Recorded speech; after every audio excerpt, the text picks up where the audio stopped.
Good morning, folks, from West Cork, from Paul's cottage that he very kindly let me rent off him for a week while I continue my long COVID treatment. I'm sure you can see it's been a success. One of the things that's a little bit upsetting, sorry now for moving so close in, is I have lost my balance. I fell again yesterday, so I'm going to have to be extra careful. I don't know what I'm going to do. Maybe somebody out there has some experience of where you go to get that checked or whatever, but for some reason or other, I keep falling, and it's not good. I mean, whatever about breaking rods and all the rest of it. Rods can be replaced, but heads can't. So just give me 1 second. Now, very important. Sugar for the freshly made homemade latte. The treatment has totally upset my sleep pattern, so I'm up half the night and then I'm asleep again, and then I'm dozy during the day or whatever. But I'll finish on Saturday, and I really expect to feel the benefit over Christmas. Honest to God, I'm like a new man. As I said before, no point whatsoever in publishing that site online, because I'll just be disappointing fellas with deliveries and all the rest of it, and I want to be 100% able to give myself over to it once I get it going. Some good news: I've secured a contract with Tailwalk, so we'll have some Tailwalk rods.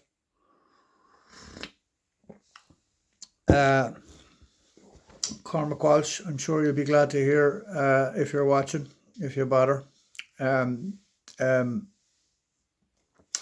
that there's much to learn now, to be honest with you. Face to see and make as many casts as you possibly can and see what happens. That's my general tactic. No, but seriously, Cormac, you'll be glad to hear. I think I have secured Lucky Craft. Now, I know hard lures went out of fashion for whatever reason, and everybody fishes soft and all the rest of it, and that's fine. But not this angler. I saw on the catalogue that they have the sea finger. The 113 is only coming in at 7 grams, right? So you're going to want to be fishing finesse at the 113 to fish that lure. 7 grams, I mean, it's very, very light, right? But there's a 173 that's up around the 20 gram mark. That's going to be perfect for beach work, etc., etc. And some of the Tailwalk rods are lovely rods, and the ratings are kind of low. Like a warning ahead of time, more fellas bought the Asian rod and broke it because they didn't pay attention to the rating. That's not actually a sea bass fishing rod, that's a squid fishing rod. And it just happened to be really suitable to European sea bass. Now, there are a couple of rods that they have developed specifically for sea bass. I'm fishing one at the minute, the High Tide SSD 10 to 30 gram, and it's a lovely stick. Like look, it's not, it reflects the price, right? I mean, I think anybody trying to claim that something is absolutely phenomenal is just, look, for want of a better phrase, full of shit. You know what I mean? Everything has its ups and downs. Like, some rods will be really good at one thing and not so great at another. Blah blah blah blah blah. I, for example, love the Labrax AGS, right? Love them, the Daiwa. I absolutely love them. but other fellas can't get on with them at all, right? Now, I fish the 90L, and I use it for estuary fishing.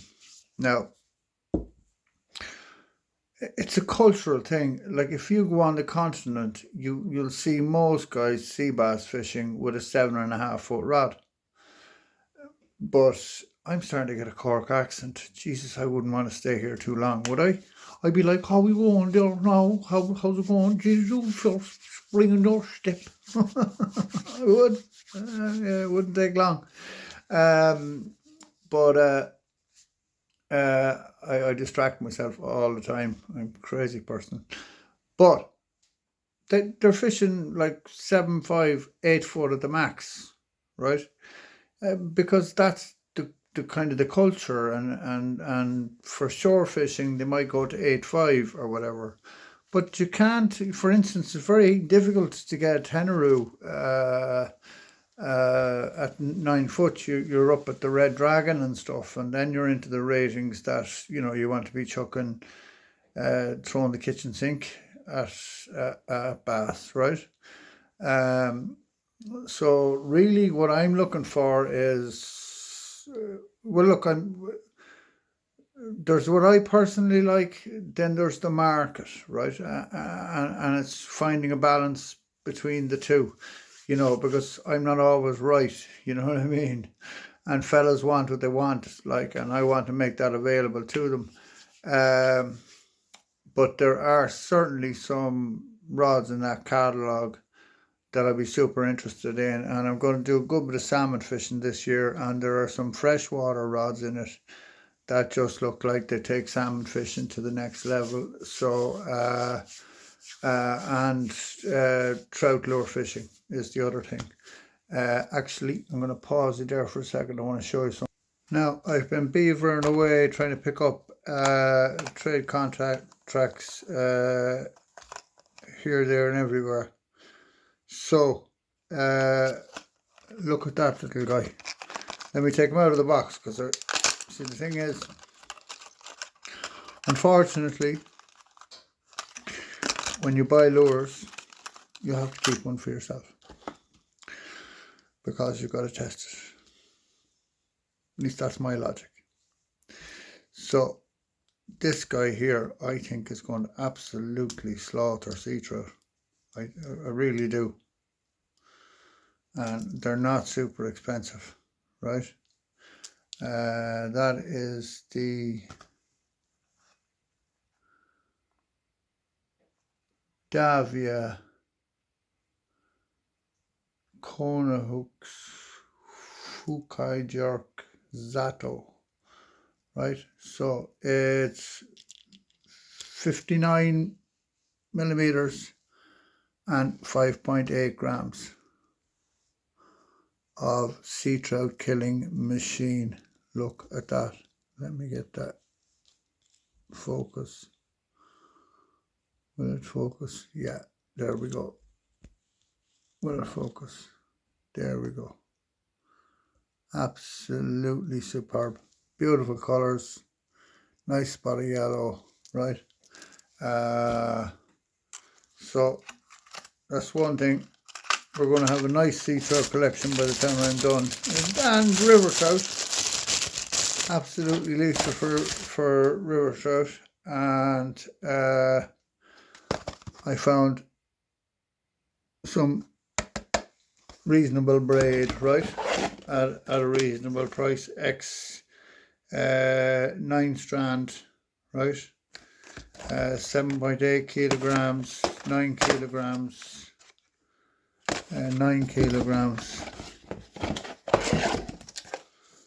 and 7.8 kilograms. I don't think there was a lot of choice there at the time, but those are two new products, so I'm going to have to do a whole new section for trout and sea trout, and I might start to I certainly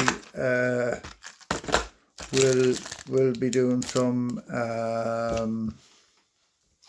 rods, although to be honest with you, for those of you who bought the 7.5 foot Black Swan 4 to 24, I had my sea trout lures out with it, and it sent them a country mile, and absolutely dealt with them now like nobody's business. I mean, just fantastic.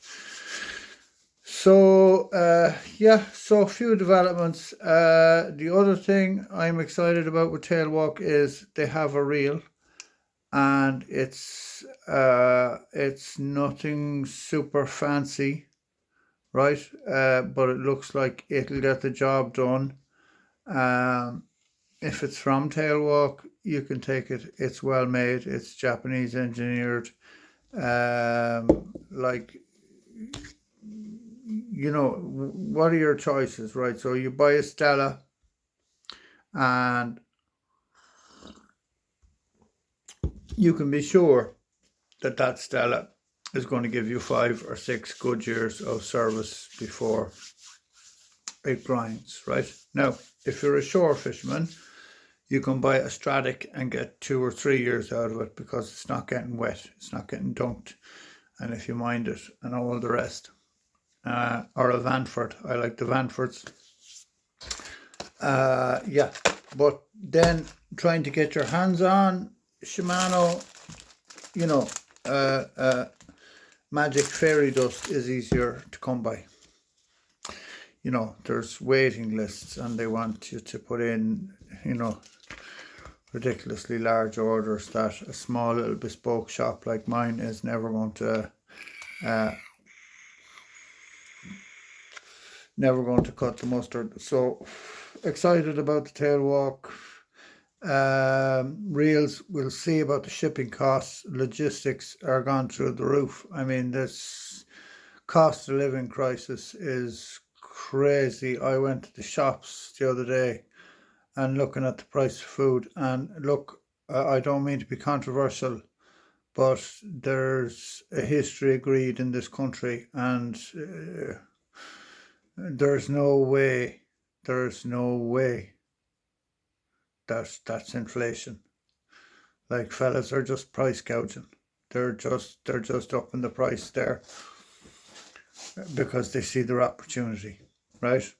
Now, like, you know, I'm a labour market economist. I understand these things. Like, I'm looking at it and I'm going, right, supply chain or no supply chain. You know, that's a 30% increase in price.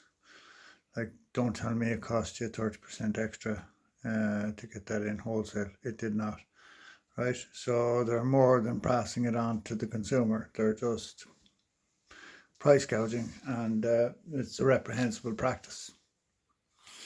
But we've no regulator to step on it, and the central bank does what central bank does. And anyway, we didn't think we'd end up talking about the central bank this morning, but there you go.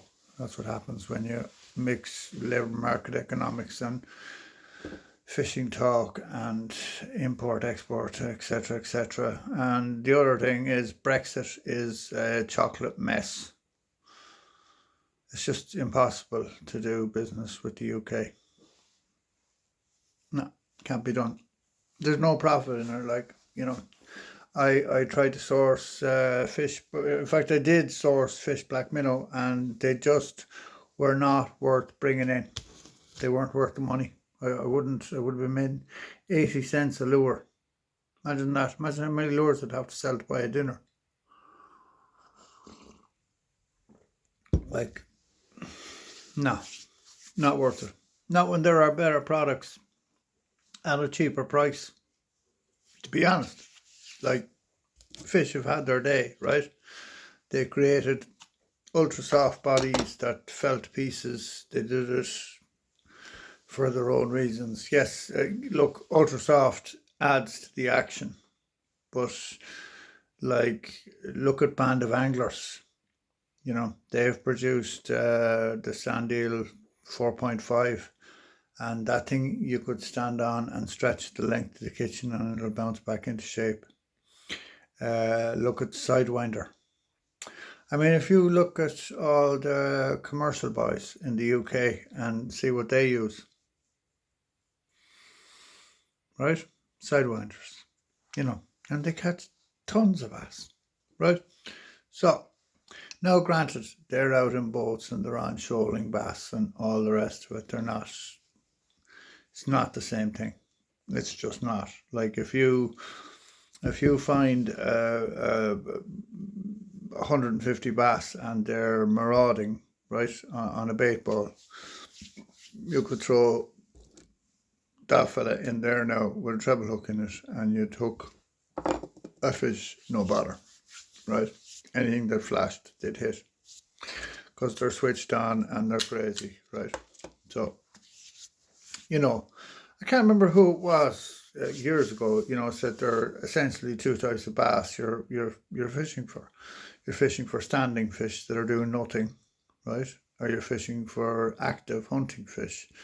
And if you're fishing for active hunting fish, you'll catch them on whatever you've got in your box. And if you're fishing for standing fish, that's when the real challenge will start.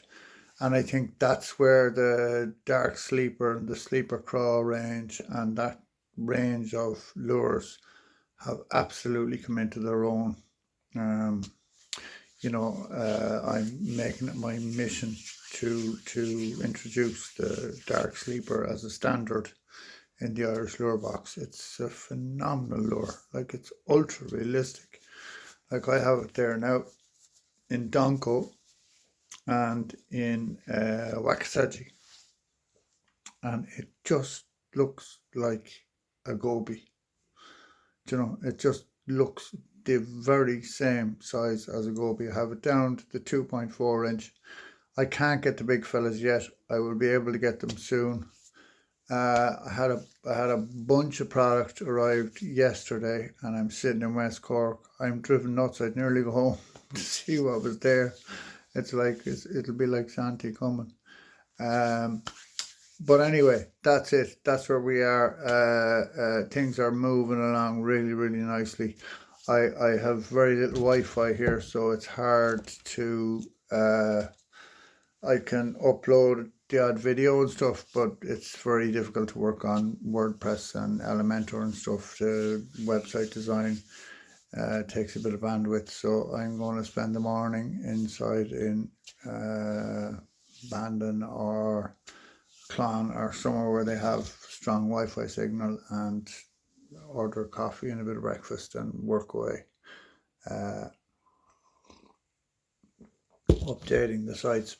But I think at present we've over 170 products on there, so plenty to choose from, right? Yeah, nothing else to report, right? Everything else is going A1. Like, I mean, I can't get over the effect the hyperbarics has had on me. I'm like a different man. Now, I still have the tinnitus and other things wrong, as I was talking about the balance, and I'm going to need some physio. I've lost a lot of muscle mass and a lot of strength and that, but we'll get there. And Dave Tilley, thank you, Dave, has been an enormous support to me throughout my long COVID journey. I'm going to give Dave a shout a bit on a training schedule and just try and get fit. Like, I'm only 51. I'll be able to get fit again, you know. But it's looking good for the spring. It's looking good for the guiding and the tuition. We're going to separate out those two businesses. They're going to be two separate businesses. Myself and Charles then are going over to Bass in February to the AGM, and we're going to take a trade table. We're going to bring some of our soft plastic range, which is a joint effort, and then he's going to bring his needles, and I'm going to present on the I'm going to push the guiding business and the travel business, to be honest with you, because there's 1,000,001 tackle suppliers in the UK. They don't need another tackle supplier. So that's it. All is good. No complaints. Beavering away. Even the dog's happy. Got his haircut yesterday. Wasn't you happy about that? Yeah. Shinny, right? We'll leave it there. I just wanted to give you an update. I'm really excited about Tailwalk. I just love Tailwalk rods, and I just love their approach. They've got some fantastic accessories. Like I was looking there yesterday, they've got a phone kit, you know, a waterproof phone kit. Definitely going to get some of those in. I mean, how many phones have you lost to the sea? Like, you know what I mean? I think I'm on number 3, right? Going to get some of that in. The ultimate bags are in, and as we speak, being packed up and shipped out to me, because I know there's a good few lads waiting on those, and they're super piece kit. Like, going to have a second-hand section as well on the site, and I'll sell off all the test kit at a reduced price or whatever, because I'm not going to keep it all for myself. I mean, they don't need all that tackle, like, that's ridiculous. So that's it, lads. That's the read this morning. So I hope you all have a good day. You know, there are some bass left on the coast. I was in an East Cork estuary, Cork estuary yesterday, and there was definitely a few fish around. After I had the fall, I called it a day. I just called it a day. I got a bit shook. So, but there are still a few fish around, and January, February, March, we'll get a nice run of sea trout in the southeast. So I'll be hunting those. So things are looking up. Hopefully March throws up some nice bass for me sometimes. I've had double figure bass in March. We get some big bass come in, hounding those small little scalines, small little sea trout, you know, chasing those. So you just gotta know where to look for them. So yeah, so we'll keep you posted, and have a great day. Tight lines if you're out fishing. I'd love to go pike fishing. Actually, I haven't been pike fishing all year. Didn't get to throw a single pike lure this year. Gonna have to rectify that situation. But we'll talk to you soon. Mind yourselves. Stay well.